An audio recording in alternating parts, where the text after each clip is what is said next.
Again, everyone, welcome to today's webinar, Program Implementation and Evaluation. This is session 1, Planning. This webinar is sponsored by the Northeast and Caribbean MHTTC, and we're housed at the Rutgers School of Health Professions in the Department of Psychiatric Rehabilitation and Counseling Professions. My name is Katy Rivera, and I'm the project coordinator here at this center. We'll be introducing our webinar speaker for today. Next slide, please. The MHTTC is funded by SAMHSA, the Substance Abuse and Mental Health Services Administration, to enhance the capacity of the behavioral health workforce to deliver evidence-based and promising practices to individuals with mental health conditions. We also address the full continuum of services spanning mental illness prevention, treatment, and recovery supports. And we provide training-related workforces to provide effective services to people with mental health conditions. We also utilize supplemental funding to support school teachers and staff to address student mental health. Next slide, please. We also offer training programs on evidence-based practices for serious mental health conditions, wellness and recovery, school mental health, Hispanic and Latinx mental health education, and online courses featuring Wellness Matters, IMR, functional thinking, and more. Next slide, please. As a reminder, all of our training programs featured on your screen, as well as products and services, are available to you at no cost. And if you're interested in staying up to date with the events and products that the Northeast and Caribbean MHTTC is providing, we ask that you please sign up to receive our email communications. You may do so by scanning the QR code that you see provided on the screen. Following this webinar, you'll be asked to complete a brief survey. We value this feedback and use it to improve our activities and inform our future activities. The surveys are also important because our continued funding is linked to them. So we thank you in advance for your participation. We also would like to let you know that this webinar is being recorded and will be posted on our website along with the presentation slides within 7 days of the webinar broadcast. At the time of this presentation, Marian Delphin Rittman served as Acting Assistant Secretary for Mental Health and Substance Use at SAMHSA. The opinions expressed herein are the views of the speakers and do not reflect the official position of the Department of Health and Human Services, DHHS, or SAMHSA. No official support or endorsement of DHHS or SAMHSA for the opinions described in this presentation should be intended or inferred. Next slide, please. We encourage you to interact with our presenter today by using the chat feature. This webinar is being held in meeting format, so please be mindful of your video and your camera during this webinar presentation. Next slide, please. The MHTTC network is committed to using affirming, respectful, recovery-oriented language in all activities and its products. We also want to remind you of our 988 resource, Suicide and Crisis Lifeline, for people who are experiencing suicidal or mental health substance use crisis, or people who need crisis intervention, people who also are experiencing emotional distress or concerned about someone in crisis.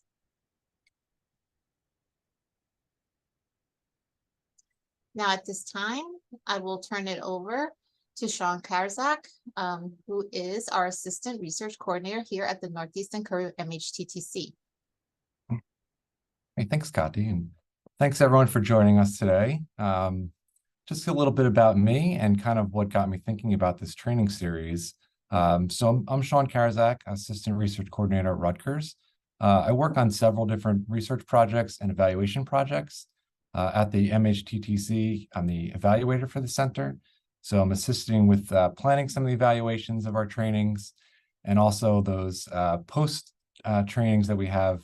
I kind of compile that, your feedback and disseminate that to both SAMHSA and to our team. I work on a project to reduce wait times in emergency rooms for people with mental health conditions, several research projects, and I also help out with other SAMHSA grants. So I'm an evaluator with those projects as well. Assist with the reporting and data management. But as I have been working with some of those projects, I've realized that they need a little bit more than just kind of that evaluative piece. As my experiences become that a lot of those programs need assistance with managing the process of implementing their program and also evaluating their program. So that's kind of where the idea of this training series has come from. I've seen issues and also positive things that have happened in my working with those programs. And I think some of the things that come up and some of the issues that hinder those projects are either a lack of a planning stage, so not really having a good foundation, or having some issues with the implementation process. So either having to make major adaptations on the fly or backtracking their work to try to replan things. And then also in that evaluation stage. So lack of clear outcomes, either to not collecting the correct data or not planning to collect it in a good way. So really my thinking for this training series is just to offer some ideas and hopefully make the whole process easier and smoother. So hopefully you all pick up some ideas along the way today. So similarly, right, assist offering ideas to prevent some of those common issues. So today we're going to talk about planning a new program or making modifications to your existing programs. And then we have a second and third session. So next week, it's the second session. We'll talk a little bit about how to implement a program and make sure things kind of get implemented in a smooth process. And then the last session talking about how maybe to evaluate your program, disseminate the outcomes, and also make a sustainability plan. So I'll just say that my approach to trainings, I'm not sure if anyone's been in my trainings previously. I like to take an educational process, right? I don't claim that I know everything or I'm perfect in any way. I always take the approach that I'm always kind of learning. So I hope that you guys kind of take that approach also. And, feel free as we're going along to ask questions. We have the chat open. We also have that you can just kind of raise your hand today and we can, unmute your mic and just ask whatever questions you have. And I'd also be interested in kind of hearing your experience with any of these processes of trying to implement a new program. And I guess just before I really get started, I'm wondering if anyone has experience implementing a new program, or even maybe kind of what you're hoping to get out of these trainings.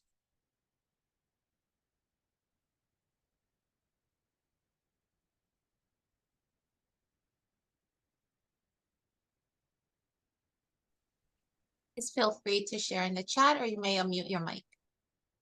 So, hi, my name is Antoinette Gurdon. I'm actually in a PhD program for prevention science, and my whole goal is sorry, I don't know, my mic was in the wrong spot. So my name is Antoinette Gurdon. I'm in a program now, a PhD program for prevention science, and but that's my whole interest, is not just implementing programs, but making sure they're effective. So getting all the schooling part of it, but it's good to get some real world information as well. Great. Well, I'm great to hear that. Thank you for joining us. I have a question. My name is Francisco. Yeah. Go, Francisco. Okay. Thank you, Karen. Francisco from Puerto Rico. I'm very interested. I've been implementing program for quite a while, but there's always something new to learn from our experiences, daily experiences. I just granted some fund from HUD for homeless youth in Puerto Rico for the very first time. So I am trying to implement an innovative approach to deal with the situation in Puerto Rico with the homeless youth, especially when they're dealing with gender orientation, gender identification, and dealing with maybe traces of human trafficking because they are out in the streets and being subject to some other predators. And maybe even dealing with mental health and substance use in Puerto Rico. So, and taking into the consideration that I'm coming from, I need to really understand and make the program available, appropriate to their needs and to the situation and to point of view and worldview at this moment. I know this generation is having a very different way to look at like every generation have a different way to look at the world. So this is my intention here. Thank you. My staff is here also in the presentation. Thank you.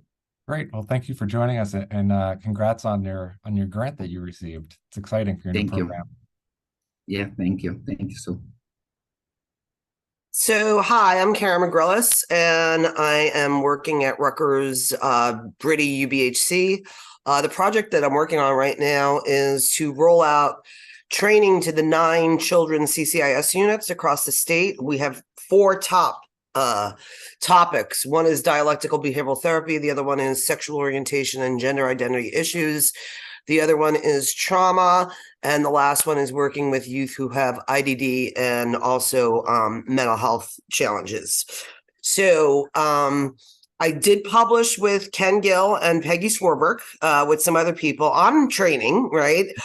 In terms of giving a staff a pretest in terms of what their beliefs were about how children change their behavior, and then a post-test after to see if we could move the needle towards more positive interventions instead of negative interventions. And we did publish that.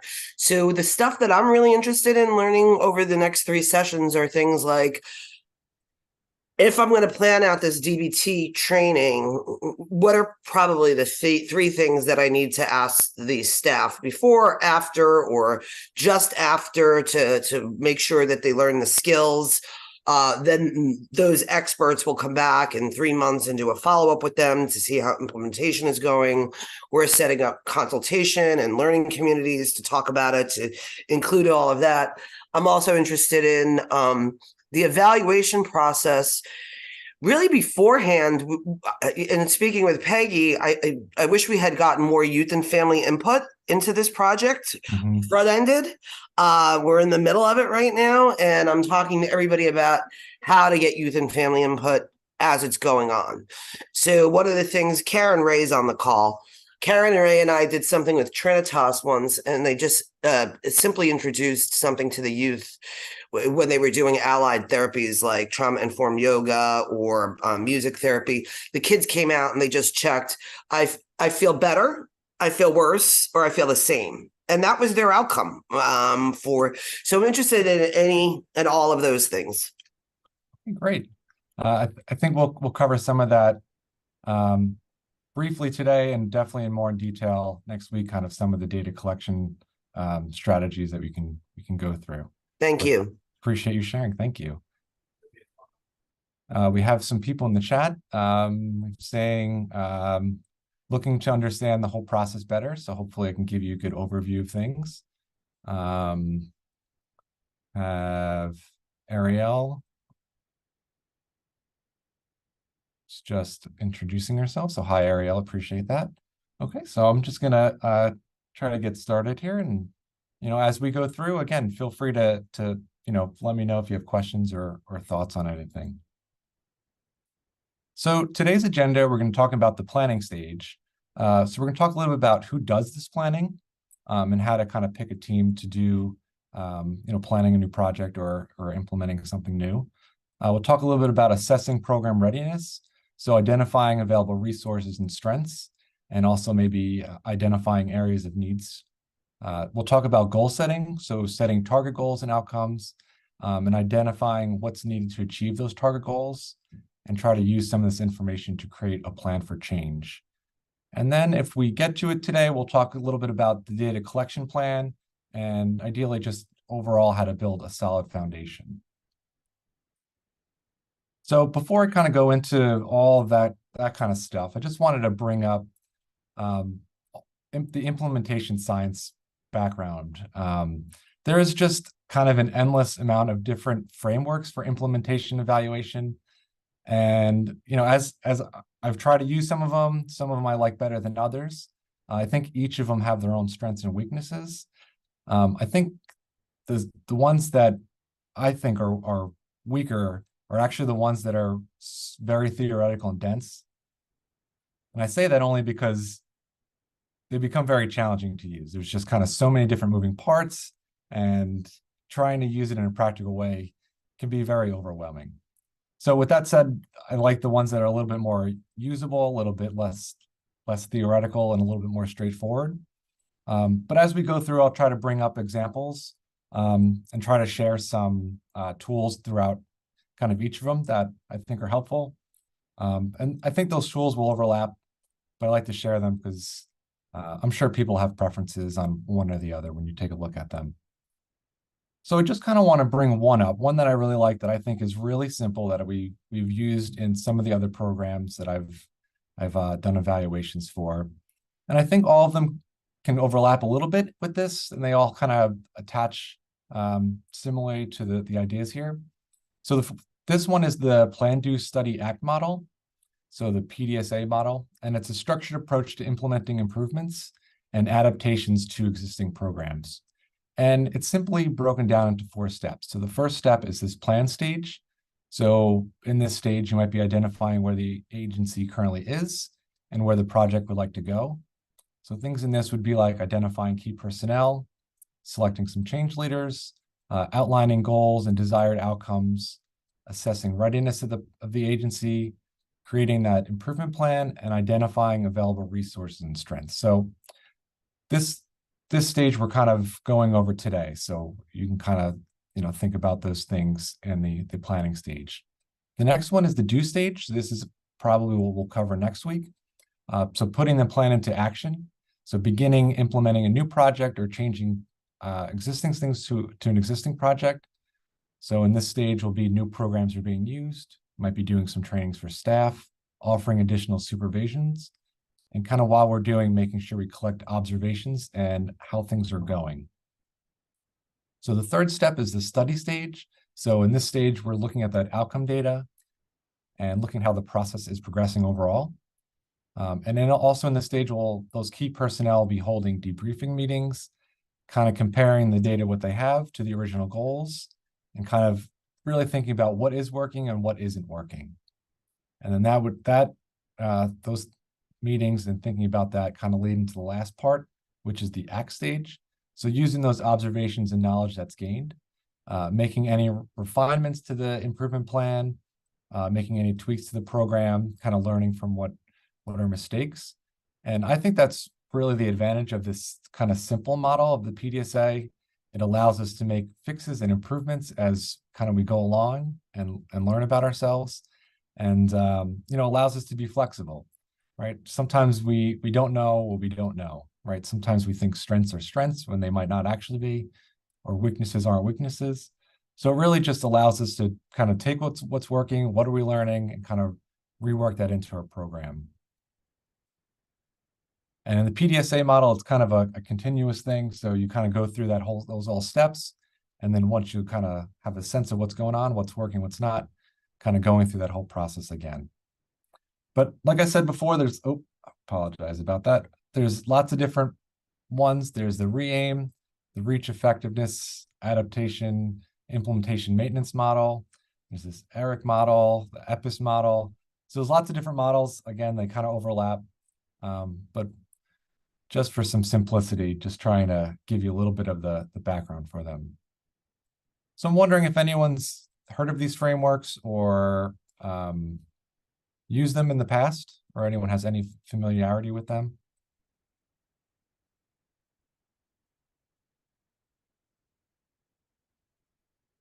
Or what do you think about this PDSA model? So I was a quality director for many years at 2 large organizations. We did Plan, Do, Check Act. We did Plan, Do, Study Act. I did look at Six Sigma. I look at Kaizen. I looked at all those other models. And yeah, for our purposes, since we're dealing with human beings and not widgets, I think this is the right model. Yeah. Yeah, some of them get really, really theoretical. And I mean, if you have the time to look at it and study them, it could be helpful. I think they bring up great ideas, but I think when you're trying to implement a program and trying to do it quickly, I think, having a simplified model can be helpful. Okay, so let's talk a little about building a planning team. So who's doing the planning, right? So we need to identify who can kind of identify what the potential needs of the program are and what the goals of the outcome of the program might be. So this could be kind of a lot of people, but some of the people that we might want to include are program and agency leadership, right? So without that executive level memberships kind of championing the program, the project or the process might be hindered right from the start, right? So having people that can ensure that those changes are going through and the project is going is super helpful. And plus, having those key people might help build commitment throughout the whole organization and help kind of keep people on board with the plan. So if it's a mental health program, you might want to also consider talking to counselors, right, including staff, those frontline staff. If they're not included, they might feel frustrated or their ideas and concerns aren't really being listened to or considered. So kind of having them in the beginning and getting some of their feedback. You might also want to talk to clients, right? If it's a new program, you're not really sure what you want to offer, talking to clients or potential clients, and it kind of gives them an opportunity to ask questions and provide feedback. And maybe they're seeing things that, we're not seeing as counselors or, program leaders. There may also be other stakeholders we want to include. I'm just going to give an example, like if it's a support education program, talking with local schools and trying to build relationships with them. And again, they might have other point of view and bring some other things to the table. But however the team is kind of built up, I think one of the most important things to consider is having defined responsibilities and having good channels of communication. So ensuring that each member of the planning team kind of knows their responsibility. They have regular communication, provide updates, and ask questions. This has a lot of benefits, but I think part of it is everyone kind of knows what's going on. People know who's responsible for what, and also it keeps things moving, right? So you don't want one person, if they're not working on it, and then things kind of fall off their radar, right? Then the program kind of is slow to move along.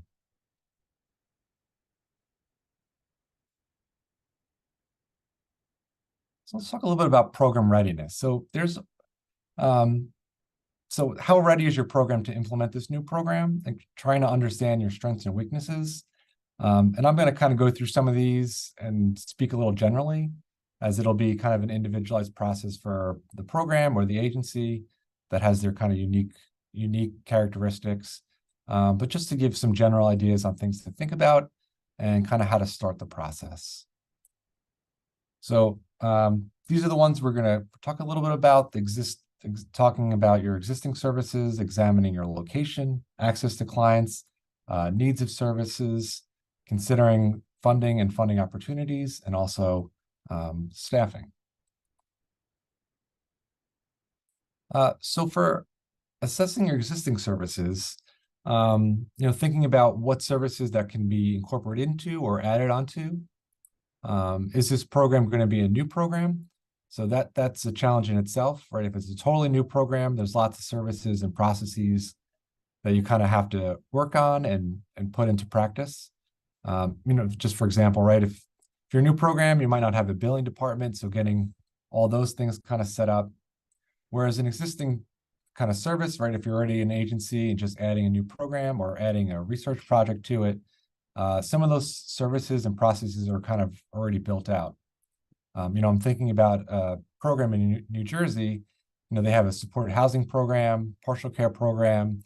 They offer support education, vocational programs. So for them to implement something or kind of add something to those, there's already a wider range of services and staff that already exist. So it might be a little bit easier for them to kind of add those things in. So just something to think about for your own program when you're trying to implement something there.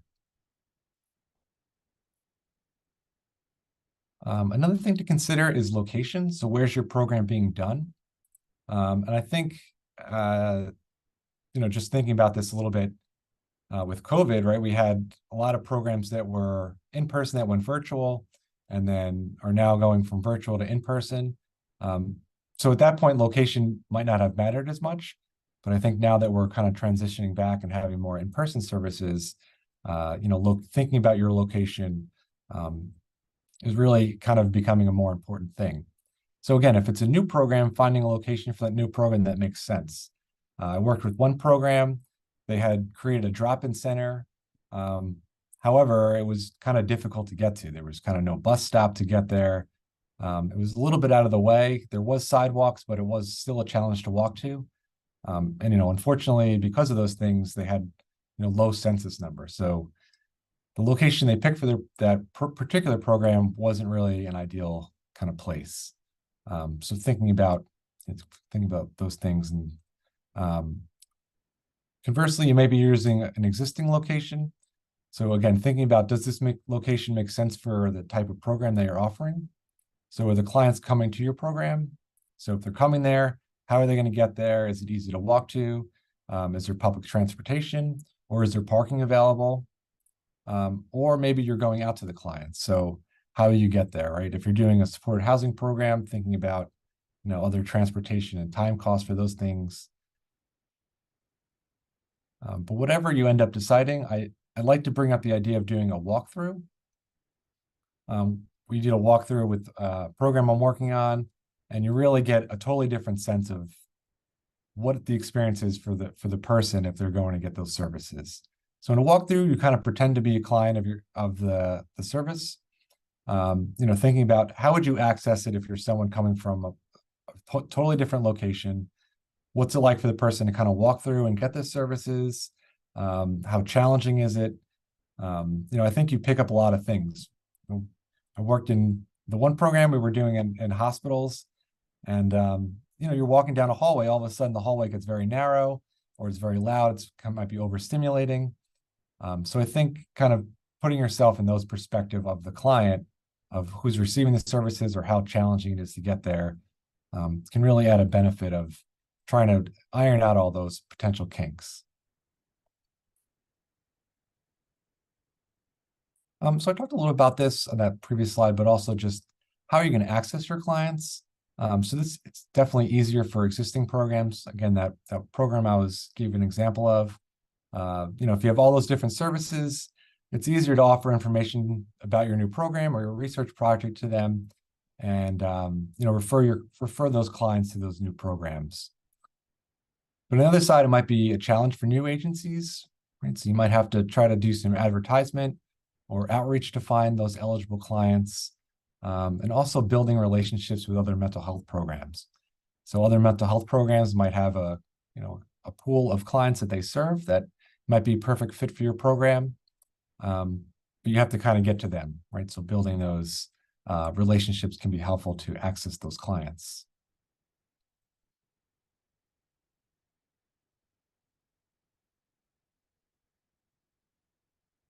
The next thing to think about is the needs of the services. So how many clients are going to use those services? And how do you know the service is a need? So you may already have a sense of this, of what's lacking in your area or what services already exist. But if you're not sure, consider looking at the demographics of the clients and the community that you're serving. It might help you become aware of the resources that are potentially lacking or in need. And also talk to clients that either you're serving to or hoping to reach. They might have a sense of what services are good or what services are bad in an area. So I think talking to them can really provide a lot of insight in what's at need. And then also thinking about what programs are already in the area that you're already trying to provide services to.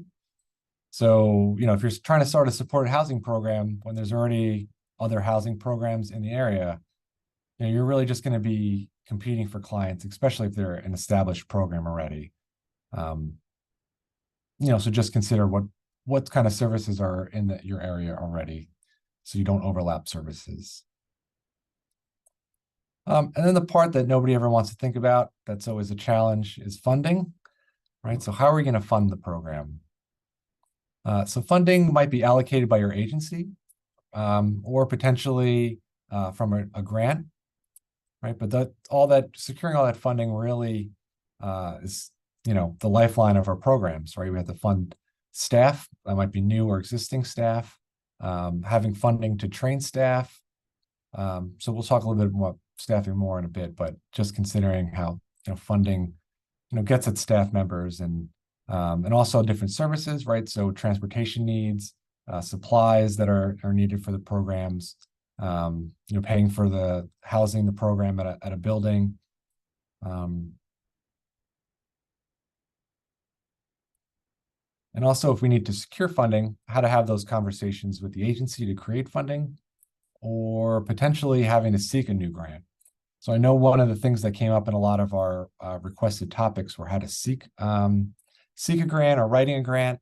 While it's a little bit outside of our scope today, I think a lot of this information, especially in this planning stage, is really helpful to think about for when you're writing a grant or a research proposal.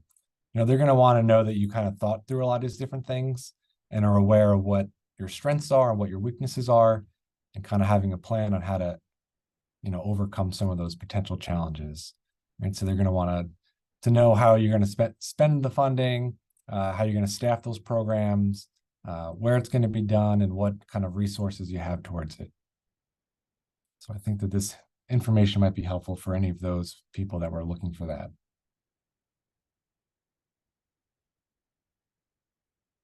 So staffing is always a challenge to think about. Right, so we got to think about what's the skills and qualifications of the staff that's needed for this new program, right? What's the education level that they might need? Is there licensing or certification that they have to get? Do we want to include specialists or peer providers in our program?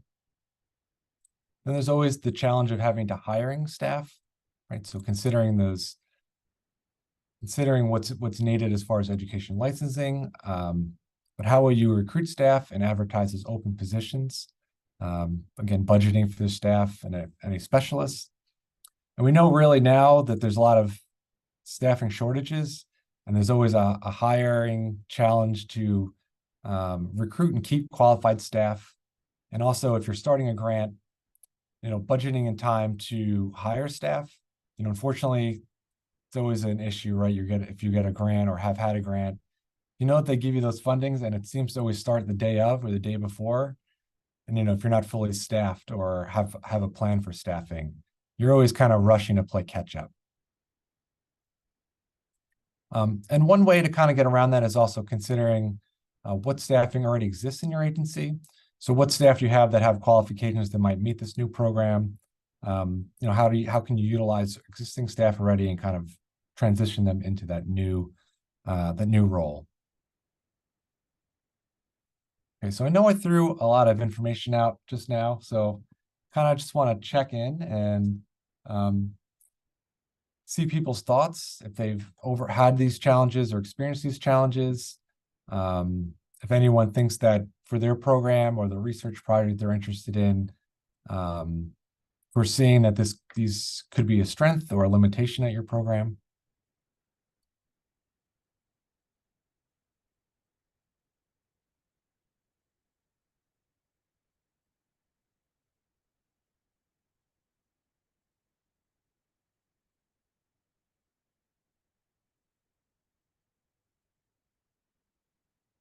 We're just checking in, making sure everyone's doing good. Thumbs up and smiley faces in the chat are always helpful too.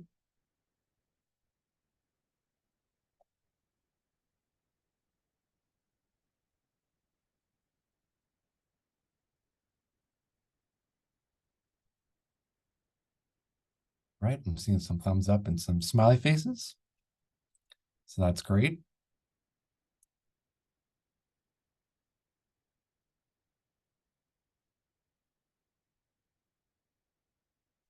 Okay, so let's talk a little bit about some outcomes. So I think thinking about the outcomes that we're interested in our programs or our research projects can really help with thinking about those planning things we kind of just went through. So if you have a clear sense of what outcomes you're interested in, it helps answer some questions about staffing or potential training that we need to offer. Could also give us an idea of where the location of the program might need to be. And also considering the expected number of clients, or in the terms of a research project, how many clients do we need to actually reach? And it can also help with the implementation and evaluation steps of our program, so kind of going forward also. So it helps us hit the ground running when starting the program, right? We know what we want to get to and what we're hoping to get out of it. Right, having those outcomes in mind, it might be easier to pull needed data or easier to report on the data we have. Again, especially if you're awarded a grant kind of in those twilight hours, we kind of can, get started sooner and have a sense of what we're trying to get to. And I think the outcomes largely are really the most important part, right? Being able to provide outcomes is kind of how we get and secure refunding of our programs. And you can deliver the best program ever, but without those outcomes and research, results, how do you prove that your program works? So one way to try to get at some of these things are, we want to include those stakeholders again in our planning team. And, they might think about things that are differently, but also getting them invested and, kind of wanting you to see you succeed. So having them involved might give you some ideas on, their goals and outcomes, but also wanting to help you along the way. But how do we know what outcomes we want to look at? So there's a couple of different ways, right? So if you have a program, you might have a sense of kind of what outcomes are important. But I think we'll talk more about this more in depth, but I just wanted to bring up how fidelity scales might be helpful. So fidelity scales, this is pulled from the SAMHSA evidence-based practice kit. And in the end of that evidence-based practice kit, they have these fidelity scales. And the fidelity scales are really just to help programs make sure they're delivering services according to that evidence-based practice to ensure quality and make sure they're delivering programs according to that evidence-based practice. So this example is from the supported housing. And if we take a look at it, the way that those evidence-based practice score kits work is they kind of give you a scoring based on how on the outcomes of your program. So in this top part, it's about tenants choosing the housing they prefer. So they have a multiple choices of different housing. And then in the bottom, it's all about completing assessments. So offering validated tools and delivering it in kind of a timely manner. So those might be some outcomes we would be interested in if we're delivering a housing program, right? Offering different programs or different housing types, and also making sure that we're delivering and using quality assessments. Some other things we might want to think about are clients that are enrolled in the program or outcomes of the services, things like clients being housed, clients maintaining their housing. So if you're interested in looking at these evidence-based practice kits, I'm going to just put the link in the chat.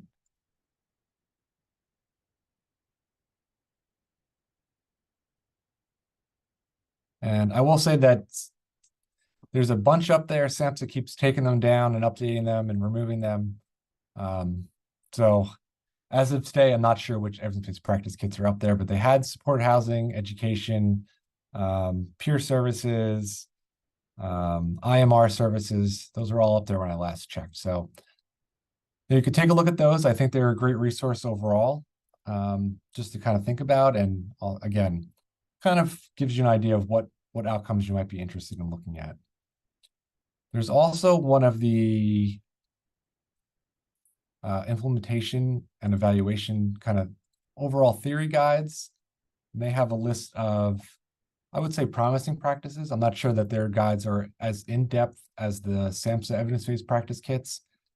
But on that website, they have a list of the promising practices and kind of some guidelines and some outcomes that you might be interested in. But it is a much more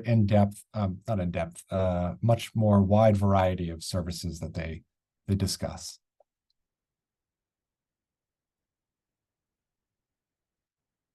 So I think the other way we can also think about some of the outcomes you might be interested in is, if you received a grant, either for a research project or a new service that you're delivering, sometimes there's requirements in the grant on what you have to report on. So just for example, in the MHTTC project, we're required to report on the number of people who are in our trainings and also the satisfaction with those trainings. So those are two key outcomes that we look at for our grant requirements. So every grant would have different requirements, but making sure that you report to the outcomes that they're interested in. And the other thing might be some state requirements. So just speaking from the New Jersey, there's several areas that any New Jersey program is required to report on. And those often get kind of tied into all of our grants from New Jersey, but also for your program, right? So even if it's not part of your grant project, but if you're delivering a service, right, you want to make sure you're again reporting on outcomes that the state wants, and especially if you're state funded and receive funding from a state agency. So before I talk about the data collection plan, just wanted to check in again. And if anyone has any thoughts or comments, again, smiley faces and thumbs up are helpful too.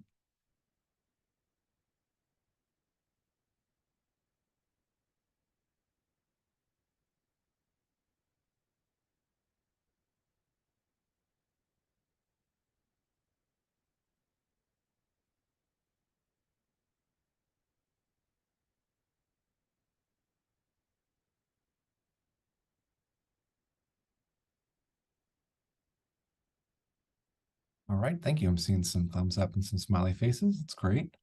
It's always a challenge with Zoom. When you're in person, you get to see everyone and start to see people's eyes glossing over. You're not on the right track, but it's helpful to get the smiley faces and thumbs ups.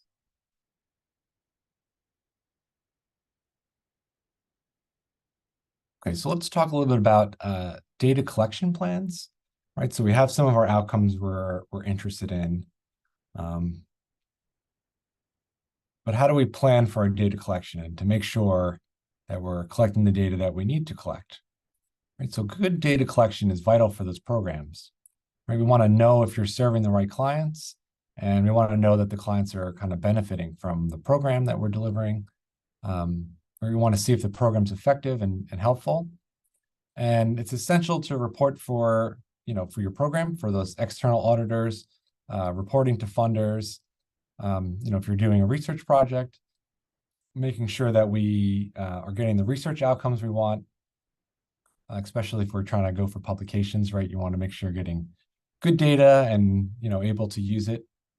And I think this is really where programs often get tripped up. So a lot of those data points can also often be in a variety of different locations, right? So they might be in electronic health records, maybe it's paper surveys or, staff notes, could be survey responses, different client satisfaction measures. The challenge for a lot of the SAMHSA grants is SAMHSA kind of has their own online system, which is a totally other area we have to go to get some other information, right? So there's all this information that's kind of all over the place, and keeping it all organized is just, it can be kind of a full-time job in itself to make sure all the data is being collected and organized and, made usable. And one program I worked with, this was kind of a challenge for this program, having all this information all over the place. And they had problems with their EHR system. So they believed that they had all these reports that they can run, and they were kind of pre-set up in their system. However, when we ran the reports, they were kind of really confusing. So we got kind of numbers that were a little unclear. The report itself was confusing. You had to kind of select all these different boxes. And it was a tedious process. We had to do it for all the outcomes on a monthly basis. So it was really time consuming, and we weren't even really sure that we were getting kind of the right information, right? So that's kind of a not ideal situation to kind of have that confusion. So I included this chart here, and I think it might be helpful to kind of look at. So this was from a grant application from a program I was using, and kind of what they had set up was we look at on the left side, right, we have the overall goal. And then the objectives for each goal that was under that kind of larger plan goal. And then on the right side, they have kind of exactly how they were going to measure that outcome, right? So if we look at objective 1.2, right, all the participants without a primary care provider will be referred to a primary care provider, right? And they have how they're going to look at that is their case notes. I think what also would be helpful is to have one additional column, right? So there's actually a lot of different data points that we would need to look at to kind of report on this. Right, so we need to know what clients already have a primary care provider, right? We need to know what clients don't have a primary care provider. And then we need to be able to report on all the clients that didn't have a primary care provider, how many of those were actually referred to a clinician and received services, right? So even though they have a very clear objective and a clear way that they're going to kind of get that information, there's a lot of different data points that we want to kind of think about just for that one objective to report on. So I think it's important to kind of think about, you have all these different data kind of points. How are you going to use it? How are you going to measure it? And then how are you going to report on it? So I'm wondering if people have thoughts about that. I know kind of when we were talking earlier, thinking about different survey points, using it for research study and doing different surveys, pre and post, and I'm wondering if people have thoughts or questions on, matching your outcomes to your data that you're going to collect.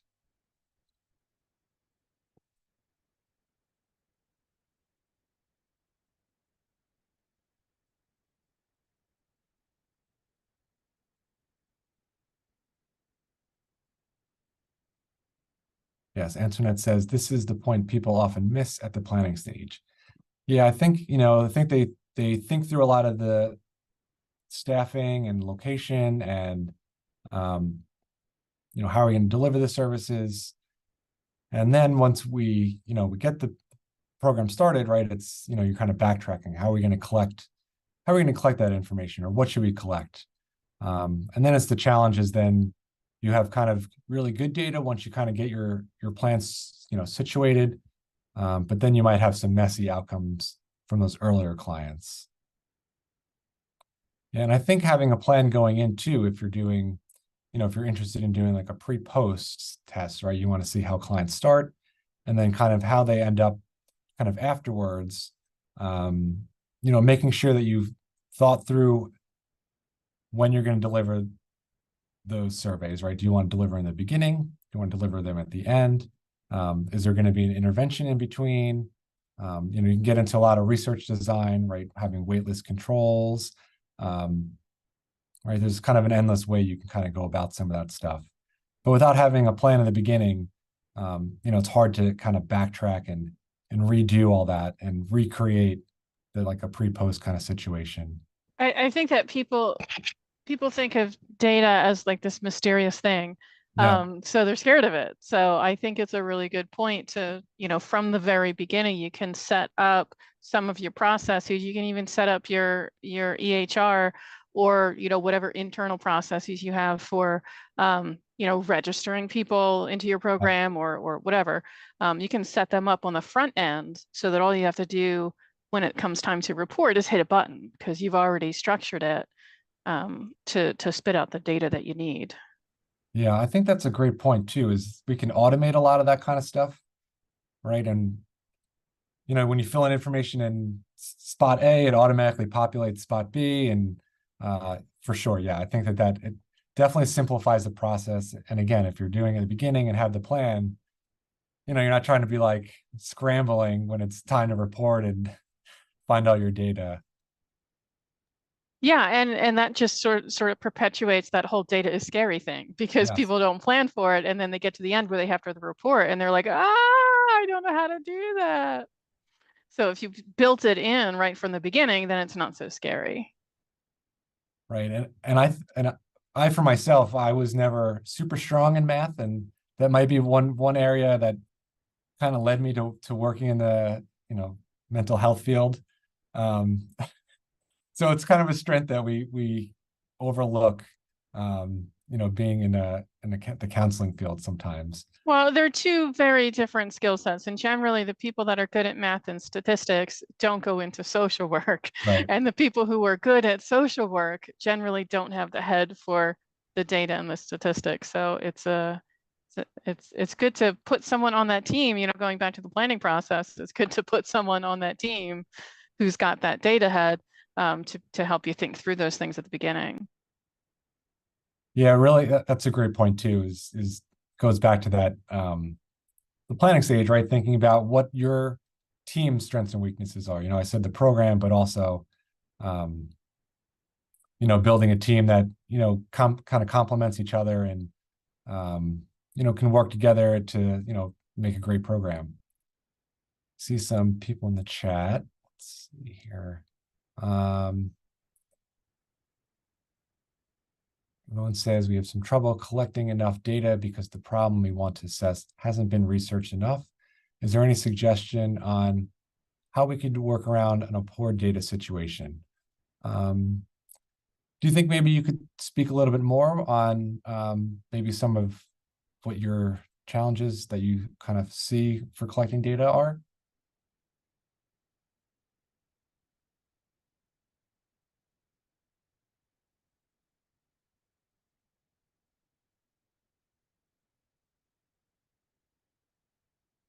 I see you said that it wasn't researched enough. Do you mean that there's just okay, that's okay, Yvonne. So you're saying that maybe there's not a surveys that are kind of available around that, or you're not sure how to measure it?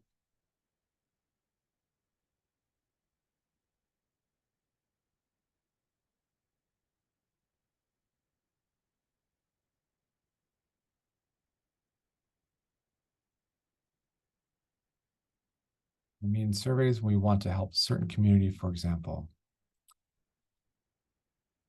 Yeah, so I think the challenge is sometimes, matching the right tool to what outcomes you're interested in. I'm trying to think of the website off the top of my head there.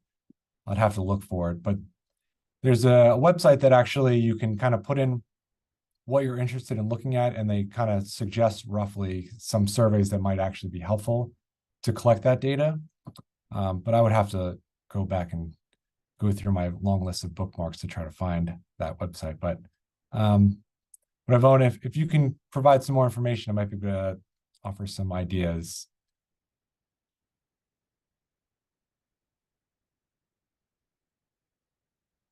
I see. So people are maybe not as open to being part of the program. I'll talk a little bit more about this in our next session and kind of implementing. But people want to know what's kind of in it for them, whether that's participants of a research study, staff at a program if you're making a change. People want to know how's this going to help for them. So I think if you're kind of play up and kind of identify ways that someone might benefit from, being a part of that program or the research project, I think that's one way to kind of get around it. But maybe you can email me and we can kind of brainstorm a little bit offline. I also see Jocelyn, yes, I have a social work degree and I agree with that. I think that was the math comment, right? We have our strengths and weaknesses depending on where we end up. So we only have a few minutes left today, and I don't want to rush through these tools, but I'm just going to kind of offer some of these tools and add them in the chat. So I'm going to stop sharing for a minute. So you can kind of take a look at these tools kind of in your downtime and think about them.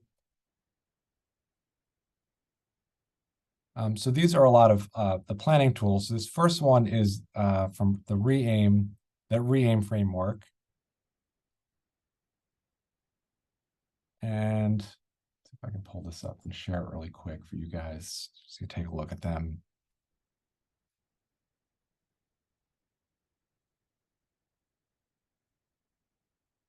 So this is kind of the Reaim one. They also have an online version. I'll put that link in the chat too. It's just the same thing as this, but not in a PDF version, but might be easier to kind of work through it that way too.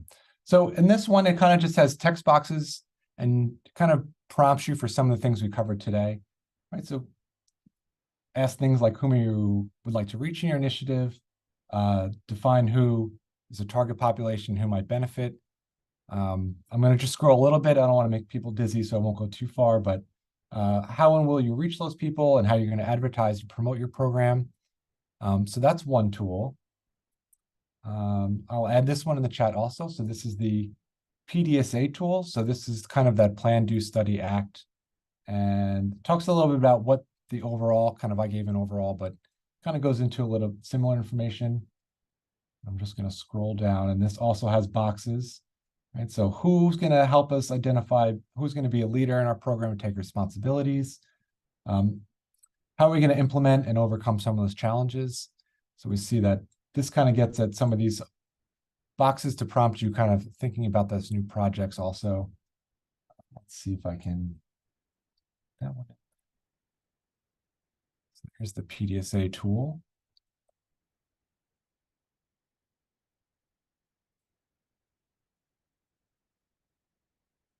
We also have the MHTTC implementation tool. So this is a project template that goes into a lot of detail, uses several of the different frameworks. But again, prompts kind of the same thinking, but in a much more deeper, kind of deeper level of planning. But again, what's the practice you're interested in implementing? What's the rationale of this program? Who are the target audience? What's the context or, the context of the program. So I'm going to put that one in the chat also. So I'm just going to give you guys these tools to kind of think them over, and we'll talk a little bit more about them in detail next week, so we don't kind of rush through them. But I know we only have a few minutes left, so I'm just going to kind of open the chat in general. If people have final questions or thoughts, kind of before we move on to, our closing and, what else you'd hope to cover for the next coming sessions.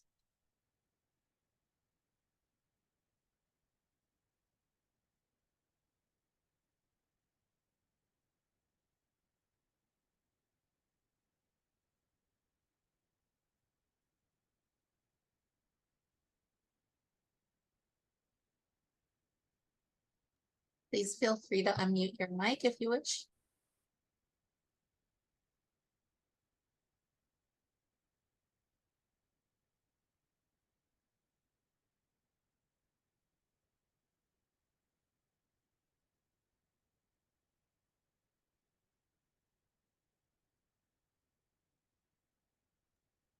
I don't have any questions, but this has been really helpful. This is some really good stuff. So thank you so much for sharing. Oh, no problem. I'm glad that it was helpful. And hopefully the next two sessions can be just as helpful for everybody. So in the meantime, I'm just going to put my email in the chat. If you have questions, you can email me. With that, I guess I'll turn it over to Kati to kind of close us out. And I hope to see everybody next week. Thank you, Sean. So before you leave us today, if you could please take a moment to complete our short evaluation survey. I will put the GIPR link in the chat. Also, as a reminder, the recording and slides that Sean shared with us today will be available on our website within 7 days of this webinar broadcast. In our follow-up email, I will email everyone the same links once they're available and posted, as well as a link to our second session and any available resources that Sean included today in the chat box, so that everyone can have the resources, the downloadable resources available. Again, I want to thank you all for joining us today for our webinar. We hope to see you next week at session 2, again at 2 p.m. Eastern Standard Time. And if you have any questions in the meantime, please feel free to contact me directly. I will put my email in the chat box as well. And we hope that you found the webinar useful in your work. Yep. Thank you, everyone. Have a great day.